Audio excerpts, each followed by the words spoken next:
Hello, everyone. So today's session is all about how to build a virtual assistant portfolio with zero experience using the START method. O, di ba? May clue na, may teaser na. Pero before that, let's have an open. Let's remember that we're in the presence of God, the Father, and of the Son, of the Holy Spirit. Amen. Lord, we praise you, we glorify you, we honor you. We thank you for blessing us this past few days. We're grateful for all the resources and the people you're sending our way so we can bless others too. Please forgive us when we don't listen to you. We lift up every person who's watching and listening to this podcast. We lift up to you ourselves. Send your Holy Spirit so we'll always have the privilege to say the right words, to share on your truth. Help and remind us that everything we do is a means to glorify you as well as serve others. We believe that whatever success we have, we owe it all to you. All this we pray in Jesus' name. Thank the Father and the Son, and the Holy Spirit. Amen. So ayan nga, usapang building a VA or freelancer portfolio using the START method.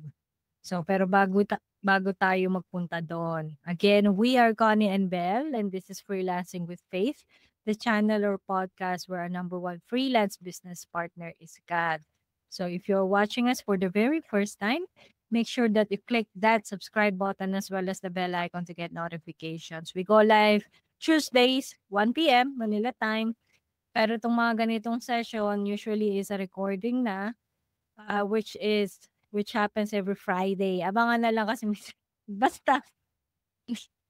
Ay, Isabel, to Ayun. So, Tuesdays and Fridays, mga kapatid, meron kaming nire-release na video sa aming YouTube channel. So, Tuesdays, live yun. So, kung gusto nyo kami makausap in real time, samahan nyo kami ng Tuesday, afternoon, 1 p.m. and let's do our live praise and worship session. So, yun ang Tuesdays namin. Dun meant yung araw na yun. And then, Fridays naman, nagre-release kami ng video like this, where we talk more about freelancing, about digital marketing, about virtual assistants. So kung interested kayo to learn how to earn working from home or from anywhere in the world. So ano yun, Fridays yun mga kapatid, 1 p.m. Manila time. Yes, and if you want naman ng masusulatan na guide on how to start your virtual assistant business, go ahead and visit conniezabala.com/VA book to know more about it. And if you want a free chapter muna, punta lang sa bit.ly/VA free chapter. Magiging, kung tutusin, kung lagi kayo nakikinig sa mga episodes namin, minsan nagiging nagsasabay, anong tawag yan? Nauulit yung mga ibang bagay na sinishare namin. Kasi parang ano lang yan, worship song. Kailangan pa ulit-ulit. Hindi nagsisync. Wow. So, yun. Kaya ang topic natin ngayon na how to build a virtual assistant or freelancer or VA portfolio with zero experience has to do with the START method. May mga sasabihin kami dito na malamang nasabi na namin before. Pero sana you still appreciate it. May reasons bakit kailangan pa ulit-ulit, gano'n. Kasi even our mindsets have to kailangan masok din talaga. So, parang again, 'pag naliligo, hindi lang yung word ni Lord, lahat ng ginagawa natin 'pag di pa natin ginagawa magiging paulit-ulit for us kasi hindi pa natin ginagawa. So anyway, ang isang anchor Bible verse lang tayo ngayon and this is from Ephesians chapter 2 verse 10. For we are His handiwork, created in Christ Jesus for the good works that God has prepared in advance, that we should live in them. Medyo malalim siya. Actually, parang medyo kailangan ko ng ilang minuto. To understand kung ano ba sinasabi ni Lord. So, ang naano ko dito, ang na-reflect ko is, parang sinabi dun na good works that God has prepared in advance. So, parang ang sa akin, feeling lang natin zero tayo, wala pa tayong experience sa VA or sa freelancer. Pero it's not necessarily wala na tayo i-contribute or wala tayong value parang sinasabi dito ni Lord na God didn't create us for nothing. 'Di ba? We actually created in His image and likeness eh. So doon pa lang may sinasabi na may binigay si Lord for us. So we have value. So we are equipped. But no matter what we think, the truth is God created us as prepared. Again, the truth is God created us prepared for whatever's coming our way. So that includes starting in this journey in this VA industry. So if you think na mukhang dito ka nililid ni Lord, God will equip us eh. God will equip you eh. Ayun. At sa panahon ngayon, naku mas maraming resources is including yung channel namin. Yung sa akin is purpose. Yun yung parang word na bigla akong naisip yung sa verse na we are created in Christ Jesus for the good works that God has prepared in advance. So lahat tayo, kahit na pare-pareho pa tayo ng skills mga kapatid, meron tayong unique trait na tayo lang ang meron kaya tayo i-hire ng client. So wag nating isipin na ay marami tayong kakumpetensya or something. Parang hindi. Laging meron tayong kumbaga sa may unique selling proposition tayo na pwedeng i-offer sa clients natin. May purpose tayo, hindi lang black and white kasi actually ang reason kung bakit nagma-match ang isang client sa isang freelancer. So, wag kayong masyadong mag-worry dun sa, ay mas siya, mas marami siyang alam na skills, ako bago pa lang, hindi. Minsan nga minsan disadvantage pa ng ibang freelancers yung maraming alam. Yes. Okay, to continue. Handa ko na tayo sa 5 tips. 5 pala, 5. Start method, di ba? The first one is skill inventory. Ibig sabihin, alam mo na, nasabi na namin ito. Hindi, ang misconception kasi is feeling natin dahil nag-start tayo, dahil wala pa tayong client ever, wala pa tayong skill. But ang katotohanan yan, mga kapatid, yung mga ginagawa na natin can be part of our skill. Diba? Na pwede nating ilista. Like for example, sa work, ano ba mga ginagawa mo sa work? Ano yung responsibilities mo? Kasi possible na pwede mo rin yung i-offer. Kung ikaw naman ay student, meron ka ring ginagamit, lalo na ngayon. Sana lang wag lahat ChatGPT, Pero ngayong mga bagay na ginagamit to help you with kung ano man yung kailangan, homework, mga project, ganyan as a student. So, isa na yun. Pwede nyo nang ilista yun. Start. Kung nagsusurf ka, o diba? Limbawa, saang ministry ka nagsusurf? Baka meron kang alam. Diba? Which is possible na pwede mo ring i-offer. Like, for example, baka marunong ko pala na mag-Canva. Diba? Kasi hindi naman kailangan may client ka to use the Canva. Minsan yun yung talagang go-to natin pagdating sa mga graphics 'di ba? O yan, pwede mo nang i-offer. Social media, baka marunong ka na, 'di mo lang alam sa page mo, sa sarili mong 'di ba? O kaya 'pag sa office, baka naman nasa accounting ka, bookkeeping, pwede na 'yun, 'di ba? So hindi imposible na zero talaga kasi meron na tayong mga alam gawin na hindi lang natin siguro naiisip na, pwede ko palang i-offer yan online. Yeah, saka yung kasama sa skills na 'to, soft skills, hindi lang actually yung parang mga software or mga tech na tools na alam nating gamitin like Canva. Parang kasama yung kunyari kung ma-organize kayong tao o kaya di puwede kayo sa project management eventually, hindi niyo pa alam yung mga tools pero nandun na tawag dito, nature niyo na ang mag-organize. So yun, yung mga gano'ng klaseng soft skill. Tapos ano pa ba, parang puwede rin na yung skill niyo yung mag-match dun sa target niyong client. Like kunyari, into music kayo, na-mention ni Sis Cons kanina, kunyari nag-serve kayo sa music ministry, tapos yun talaga yung passion niyo, music, music, music.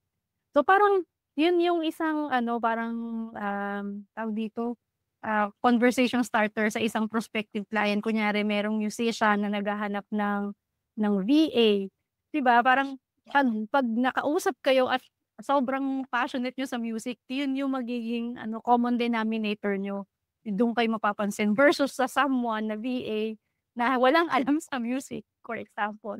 So yun, hindi lang wag lang tayong mag-worry masyado sa tech kasi yun yung mas madaling, matutunan eventually. Hindi katulad ng yung mga inborn ba na traits.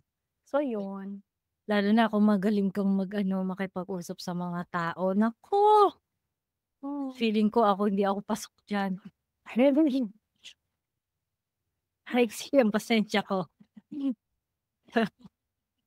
So, skill 'yun mga kapatid, yung patience, yung paano mo, makipag-usap sa tao nang hindi kayo nag-aaway or something. Mm. 'Yun, 'di ba?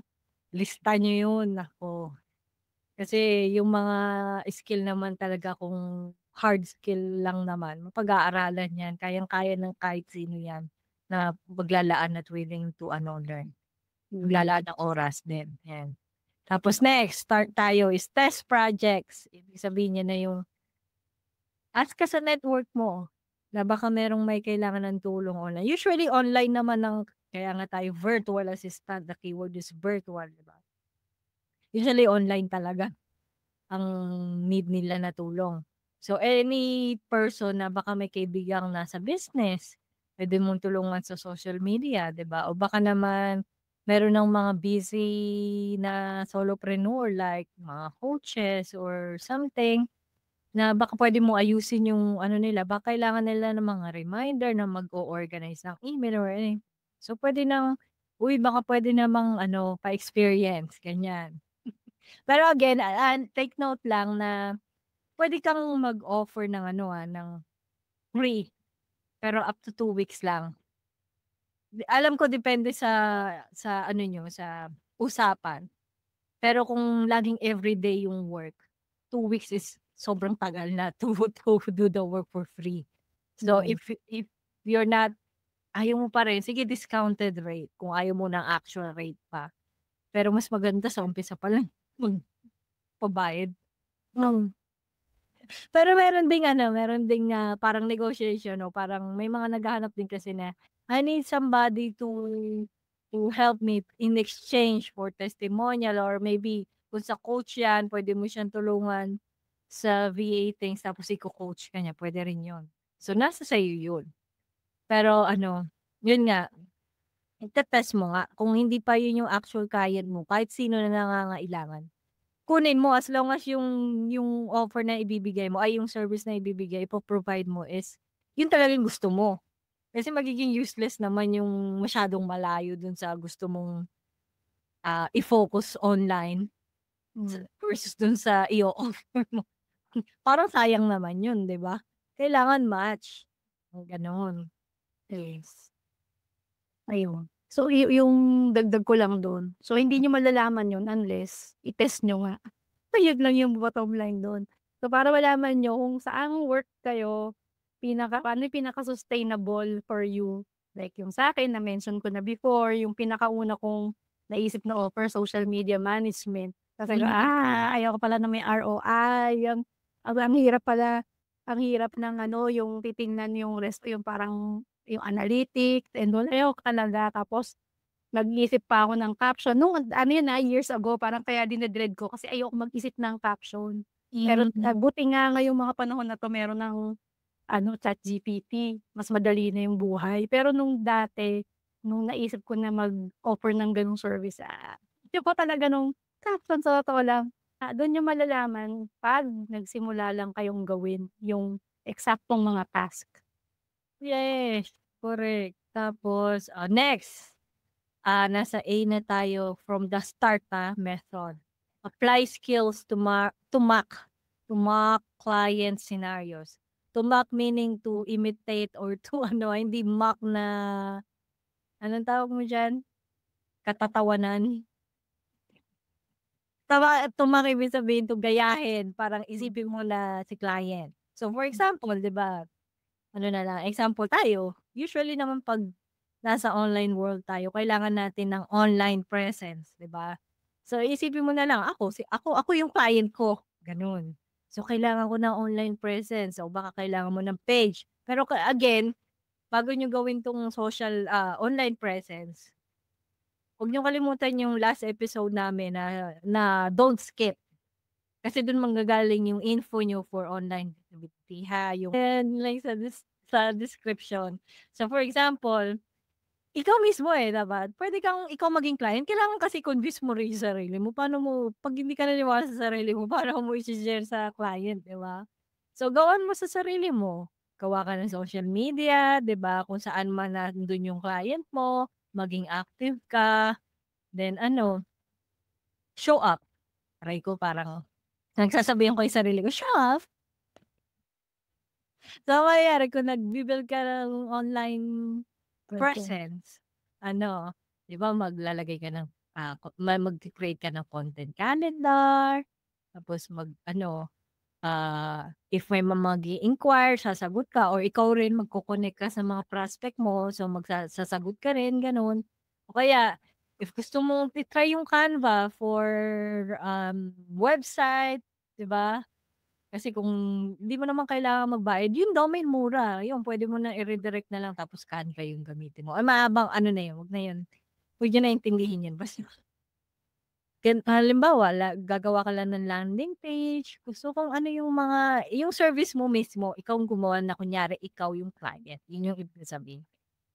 At marami yan mga kapatid at hindi hindi sayang yan kasi kahit na Mm. hindi yun ang kapuntahan niyo eventually, 'di ba, nagbi-build yung ano niyo, then nabi-build din yung confidence kasi parang, "Ay ganun lang pala kadali yun." Dun niyo mare-realize na yung dinedread niyo na mga tech, platforms, ang dali lang naman pala gamitin. So again, katulad nung sinabi ko kanina dun sa number 2 na test projects, hindi niyo malalaman until ma-try niyo mismo for yourself kung paano kunyari gumawa ng website.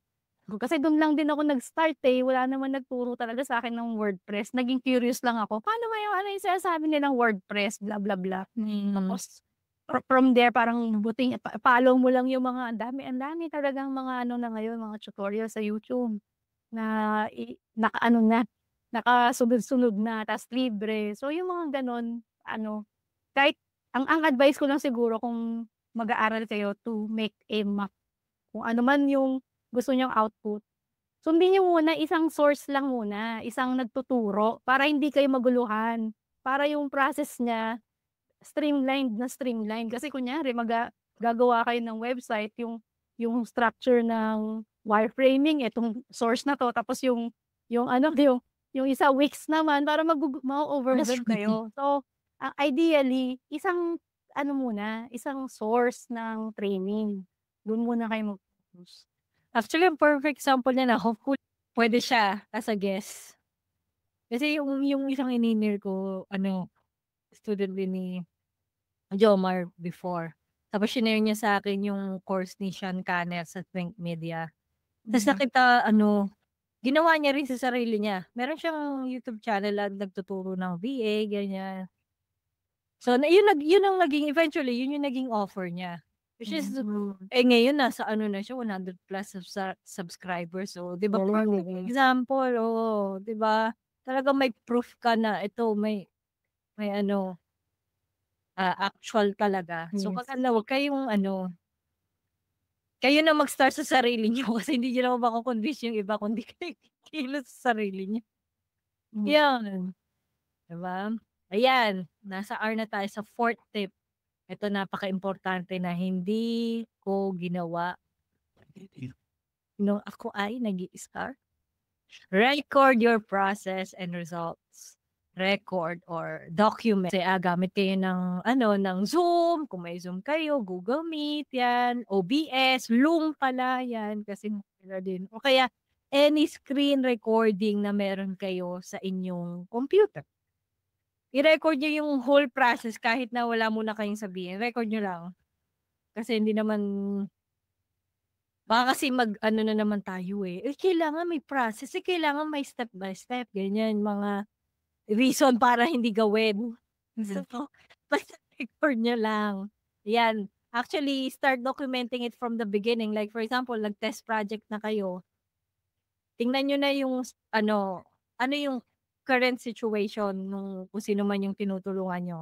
And then saka niyo i-document niyo na dun kasi para makita niyo yung result. Kasi hindi niyo makikita yung result kung di niyo alam yung pinanggalingan sa gusto niyong puntahan, 'di ba? So kaya kailangan i-record niyo na from the start. O ito, kung halimbawa social media, ilang followers, ilang ganito, ganyan, ganyan. Kung ano man yung sa YouTube na lang, ilang subscribers, ah, i-audit niyo yung kung ano man yung itsura ng channel, kahit screenshot niyo na lang, gano'n. Tapos ito yung gagawin mo, tapos anong nangyari after? Yun yun, ire-record mo yung process. Ang ano kasi niyan, ang purpose kasi niyan, unang-una, malaman mo yung process, makikita mo yung process, makikita mo yung result. At the same time, malalaman mo rin kung gaano ka katagal mag-work kapag ito yung ginawa mo. Pero syempre, later on na yung pag-a-add ng notes, kung ako sa inyo, i-record nyo na lang kung ano yung ginagawa nyo. And then, start from there. Kasi wag na mag-overthink na, kailangan, nalista ko pa. Ganyan, yung mga, ang daming reason not to record. Yung sa'kin naman puwedeng hitting 2 birds with 1 stone. Parang kunyari, nag-aaral kayo ng CapCut. Parang kunyari 'di ba, marami ngayon mga clients ang mga nagpo-post ng reels, CapCut ang gamit. So, yung isang naisip ko na puwede niyong i-record. For example, paano gumamit ng T-frames, paano gumamit ng anong tawag dun, basta yung mga technique dun sa loob ng video editing na yun, software na yun. So, ewan ko lang kung nakama-cross niyo si Junil, yung content creator na si Junil. Siya yung CapCut expert na fina-follow ko. Parang ang galing lang na parang bawat isang step, isang na yun, isang video na yun. So, hindi lang kayo yung natututo kasi nagta-try kayo, rin siya parang way to attract a potential client. 'Di ba parang, "Ay puwede pala yun." 'Di ba parang, "Ang galing naman nito." So, imbes na sila yung gumawa, kayo na lang i-ha-hire. So, yun yung isang magandang the best talaga, the fastest way to learn something is to teach.